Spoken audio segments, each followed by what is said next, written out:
Chapter 1: The Unseen Hand.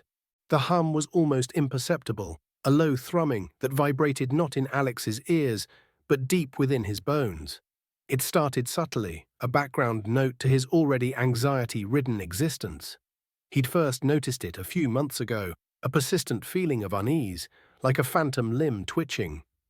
He'd dismissed it as stress, the pressure of his demanding job as a software developer, the ever-present weight of his crumbling personal life. His wife, Sarah, had left him 6 months prior.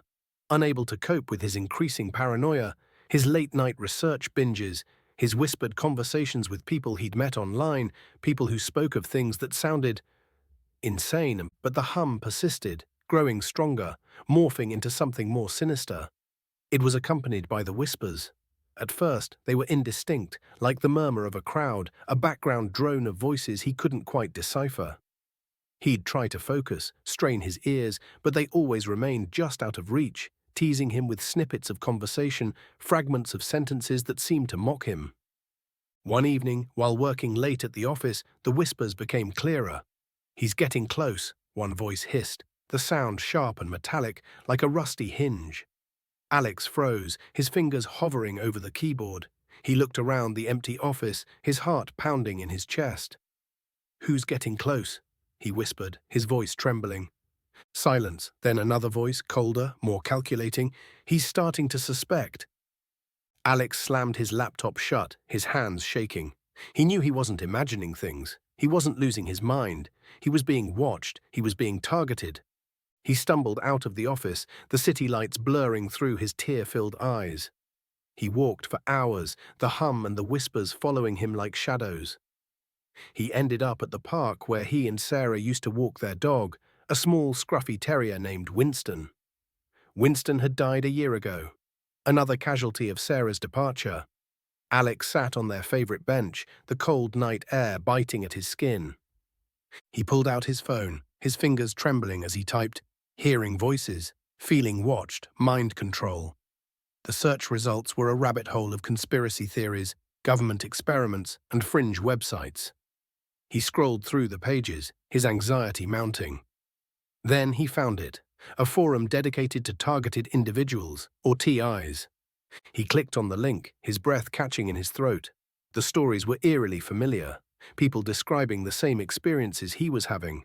The hum, the whispers, the feeling of being monitored, manipulated, controlled. They talked about synthetic telepathy, directed energy weapons, mind control technology. They talked about the ATG, the Ancestral Task Group. The ATG. It was a name that kept appearing in the TI forums, a shadowy organization, whispered about in hushed tones. Some believed it was a remnant of Cold War-era mind control projects. Others that it was a private corporation. Still others that it was a global cabal, pulling the strings of governments and corporations. Alex spent the rest of the night reading through the forum, his initial skepticism slowly giving way to a chilling sense of dread. These people weren't crazy. They were experiencing the same things he was. They were being targeted. He found a thread discussing the early signs of targeting. One user described a persistent humming sensation, another mentioned intrusive thoughts that weren't their own.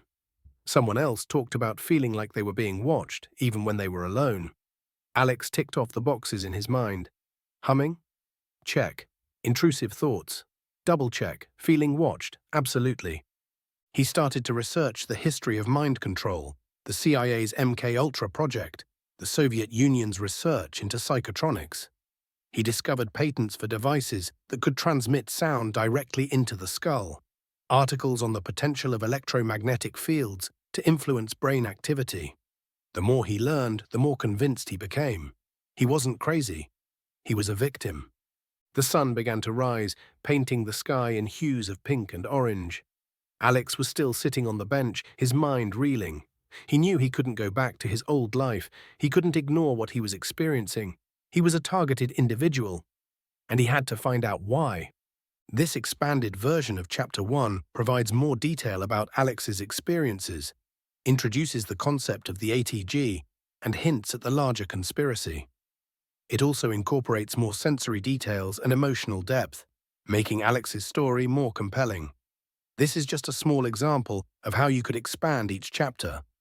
To reach 100,000 words, you would need to develop each chapter to a similar level of detail, adding subplots, introducing more characters, and further exploring the world of the targeted individual.